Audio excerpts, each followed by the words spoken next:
Hi everyone, I'm making this video because Mark had this idea that we do a Zoom class, and I was dubious at the beginning because I've seen some yoga Zoom classes, and you've got a screen and you're hearing an instructor's voiceover, and there's all these little squares of people doing their downward dog, and it just didn't seem to really be making really helping very much the sense of the loss of community we have when we don't have in-person classes. But then Mark had, gave it some serious thought and suggested to me that I make a video like this with something that we can all consider, and I've thought of something to start with, something we could all work with. Then we could have a live Zoom meeting, and each of us individually can demonstrate this aspect that I'm about to present. And then we can have a Q&A at the end. I think it's awesome. I think it's a great idea. So it's an experiment, and I don't have yet any, I obviously don't know if it's going to really work and how, how you're going to feel about it. If you want to do this and want to participate, that's awesome. I'll need to somehow find a time that works for everybody. So, I'll send an email out obviously with this, with those kinds of questions. And if it's highly successful, we can decide we want to do this once a week or once a month or 3 times a week or whatever we decide is going to be best for everyone. So here's what I'd like us to consider where I thought we could start this process, and working with Sanshin stepping.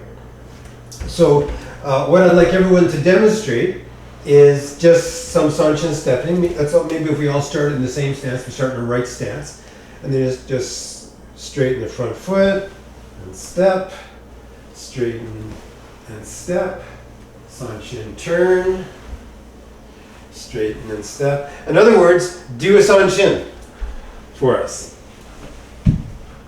Straighten and step, straighten and step. So exactly as you do in a Sanshin, and then the slide step, slide step, slide step, and back to close gate. And given that that's the Sanshin, we may as well start with a bow and do this as well, and then step into your right stance. That would be the whole thing. So things to consider. There's one of the beautiful things about this work is that we can look at any aspect like this, and you can do it in a very basic way as a beginner, just trying to sort out your right foot from your left foot, and trying to figure out what it means for the foot to be straight and where straight might be, and just trying to keep mental track of, I think my back foot is straight, and I look and think, oh, it isn't really, and so then I start to get much better at body awareness and space, all those kinds of things, which are really vital and important. But at some point, as we get more advanced, we've been doing it for a while, those things are kind of there for us. But it doesn't mean that we're done with these things. Quite the contrary, it means that there's much more open to us, much more available. So for starters, let's start with the bow and the shift. And specifically what that means is we've got our feet in this crane position with the heels touching to the bow. That's important. If I just separate my heels, I've kind of dropped. There isn't a sense of upward energy in my body. It's a little bit like this. And just touching the heels encourages that crane uplift, the flight of a crane. So that's actually important. Being specific about exactly where the feet go is what I'm talking about here. The sense of weight, primarily on the ball of the big toe, but spreading across that part of the foot, widening the foot at the front. Okay, so there's a lot of information just in this position. And then we step the left foot to the side, setting that foot down straight. And then we're sinking as we do so. And as we do so, as the weight comes here, we're straightening the other foot to drop. So there's quite a bit going on there just here. And then with the opening, we leave the hands out for now.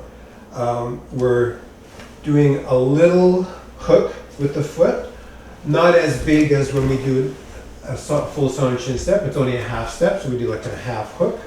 And it's because the weight shifts. If you do it slowly, of course, your weight's going to shift, and so you're going to bring the foot with you, and then it comes. But then that has lots of application.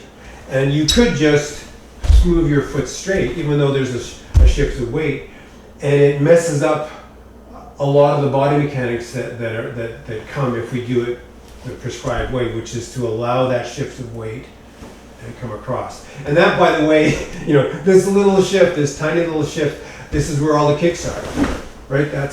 It's that shift of weight, allowing this leg to take over that, is full of all this other potential. And so the ball of the foot comes down first. And by the way, we don't step like this with the foot already turned. The feet are straight. The foot comes out straight. The ball of the foot comes down, and then we drop the heel to the side. Okay, so that drop of the heel, this is when we can really settle into the stance. Then we straighten the front foot, because this is going to be our new back foot when we step. Obviously, we're going to go from a right stance to a left stance, but that's not a small thing, because there's a change in the function of this leg. You can kind of look at this front leg as kind of bracing. This back leg is driving forward. So there's a really strong forward energy going on in this function stance. And this almost is bracing the other way. Now this foot straightens, and it's beginning to take over as the new back foot. So it's driving forward, and we step through the center. Ball of foot comes down, heel goes to the side. Again, not this, as some people want to do, but the foot straight, like our front kick. Ball of foot comes down, shift, and that's where everything drops. So there's a ton in there. We're really just scratching the surface. But that's maybe a quick introduction. Maybe I'll just briefly go over the turn, but I'll turn sideways so you can see it. So we're going to shift here. This leg is still doing all the work, but we need to have a Sanshin shape here to receive whatever's coming at us.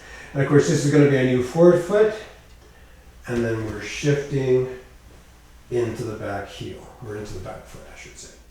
And then when we get to the end of the kata, and we do these slide steps, we're allowing all the weight to come here, leaving the ball of foot down. Let's step back so I can slow the camera.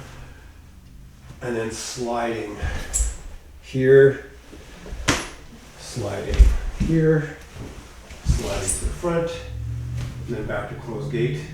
And you could bring your left foot up, heels touching for that crane sensation, and bow. Okay, so that's like level 1, right? Level 1. So what's level 2? Level 2 is, well, where's the impulse for movement coming from? We know in a practical sort of scientific way, if you like, that we're balancing our weight over our feet, and we're driving kind of in resistance to gravity in a way, but we're kind of pushing, in order to step, we're pushing off the ground to take ourselves forward. So that's true, but it's not very useful. In fact, it's actually counterproductive to think that way while you're stepping. That's not what efficient movement feels like. Although, of course, that's what's going on. No one's saying that there's some magical quality or something. But if you see a great dancer, say, you don't feel that they're laboriously pushing themselves around the dance floor. They seem like they're light and floaty. They seem like they can just stay in the air as long as they want to express whatever they're expressing through their dance. And this is a kind of a dance. Sometimes people say that bad martial arts is just dance, and of course that's demeaning to the great art of dance. This is a very specific, powerful dance. So by moving in a weak way, that doesn't make us more dance-like at all. It makes us just poor dancers. In fact, there's old terminology where people would refer to martial artists as martial arts players, like musicians, or martial arts dancers. That's old, Chinese terminology. So what does it feel like to be moving really efficiently in Sanshin, and specifically these Sanshin steps and shifts that we're talking about? It feels like this part of the body, the lower abdomen, including the back and the pelvis, and basically from the bottom of the pelvis to the top of the diaphragm, that whole area we can call the dantian.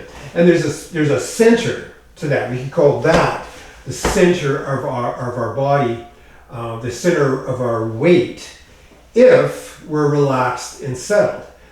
If I go like this, and bring everything up, I may not feel that, right?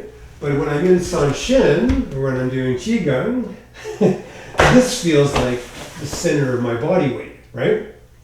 And there's a center to that. You can be very specific, like below your navel and inside the core of your body, you can have the center of the center.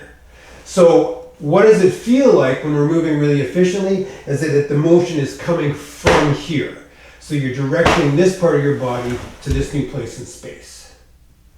And then you can feel when you straighten that front foot that this changes. That there's an intention here of going forward, driving off the back leg, but it feels like it's coming from here. The intention is here, if you like. We straighten that front foot and this drives through the center. Straighten, drive.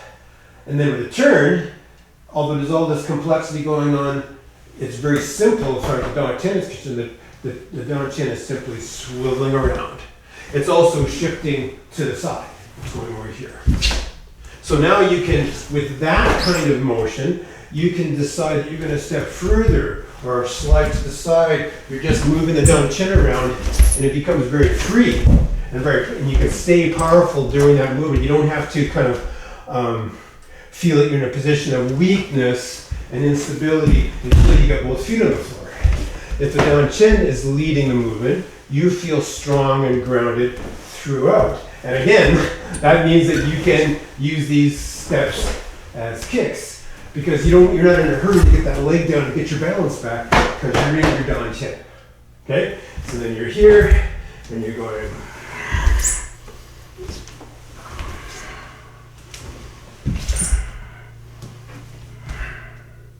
So I'm trying to give you a sense of what my Dao Tian feels like when I'm moving like this. Kind of dramatizing with my hands. And you could play with that. That might be a nice way to practice. So that's 2 levels. Just a strictly mechanical, getting ourselves organized so that you're in the practice. There's lots of other ways of stepping, of course, and there are lots of other kinds of stances. But then that's another practice. That's if you're doing some other kind of martial art or some other kind of body activity. Well, we're not qualified to help you with that. So we have to get in the game and just get organized. Lucky for us, it's relatively simple. The instructions are pretty clear, but it does require a certain amount of body awareness and just a little bit of repetition. So of course we do a daily practice and you get those parts under control. But you don't have to wait for the next level. Right from the point when you're first doing your first Sanshin steps, you can be bringing your attention to your Dao Tian and noticing how strong and how grounded and how free your movement can be as you feel it coming from here. And this is simply information from people that are either very talented or very developed in whatever way, who report back to us. This is what it feels like for me when I'm really doing my kata really well. Since you're asking, how do you do that? Here's what it feels like. And so we can skip a lot of steps and kind of, cut to the chase and work with this. So there's always 3 levels. So there's like a level beyond that, and there's always going to be a level beyond that and a level beyond that. And each of these levels can be more filled out, more fleshed out, better understood, better integrated with the other levels. We can understand more specifically what exactly we mean by a straight foot. I would suggest, for example, for my foot anyways, well, what we all want is a straight line right through the front of the foot, right through the heel. So how your toes line up may vary, depending on how your foot is constructed. But that sense really that the knee is going to go straight forward. That's what I call straight. There was a lady in the dojo just for a short time, unfortunately, I wish she stuck around, who had just was born with a really unusual alignment of her ankle, so that when her knee was going forward, her foot was like that. So the whole back foot straight thing didn't apply to her, although the basic principle did, which was that it's about having a square, straight hips, or hips lined up on this coordinate, and the back leg pushing straight forward. And for most of us, if your back foot is turned, then you're not really doing that. It's kind of going this way and kind of making you swivel. It's not really giving you that straightforward Sanshin support and drive. There's a sense of ready to go. You know, it's all already in motion. Is how it feels, right? And of course, you feel that in here. So, anyways, you can get much more detail endlessly.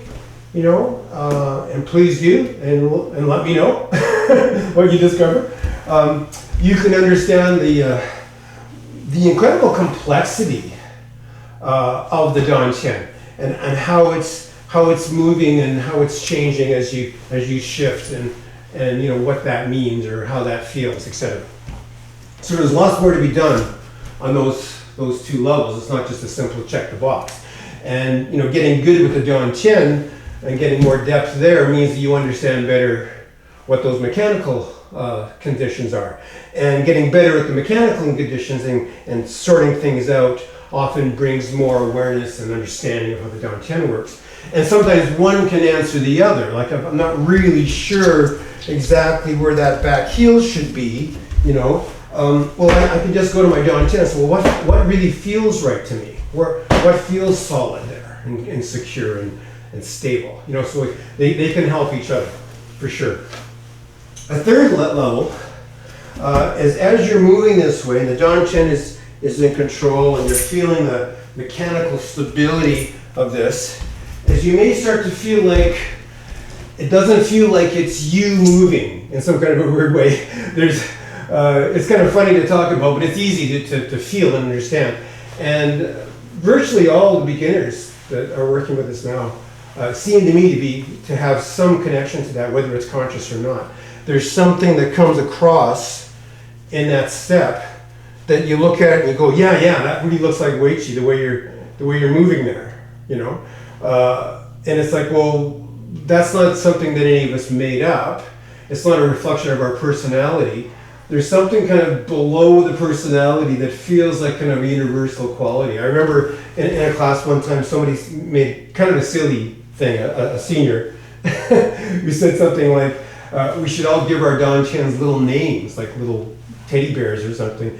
And in that way that you sometimes get if you're fortunate enough to lead a class in any subject, you know, if you're well grounded in a particular subject and you find yourself teaching, sometimes you'll say things that you wouldn't have thought of on your own. So the beauty of the teaching format sometimes. And I just spontaneously said, there's only one Dantian. We all have the same Dantian. And I think that's really true. And there's something there when you're moving from the Dantian that's really impersonal. And because the Dantian is moving the body in this particular context, it has a particular spirit or character, if you like, which, you know, not surprisingly, tend to come through the prism of crane, dragon, and tiger. So you might just be, you know, working with your coordination and just feeling, oh, my stances seem like maybe they're a little bit too wide or whatever, and then, you know, moving for the Dantian, and then just really feeling like this dragon-like quality, going, wow, you know, I never really thought of dragon that way, but that really felt like dragon to me. So that's a kind of unique and interesting experience that happens with this kind of work. Now, I started with this because, in fact, all the upper body movements, many people would look at the Wei Chi Ru system, you know, in the broader martial arts, and say, well, they're all about the upper body, they don't have a lot of kicks and stuff. But that's a big misunderstanding, certainly from the perspective of practitioners, because good Wei Chi Ru practitioners, this is where they are always working. You're never just doing this, ever. Anything that you're doing up here always originates here. So look at this slide step that we do. This is, it all comes directly out of the changes in the mechanics, the specific changes of shifting weight and the movement of the Dantian. That's exactly where all these movements come from.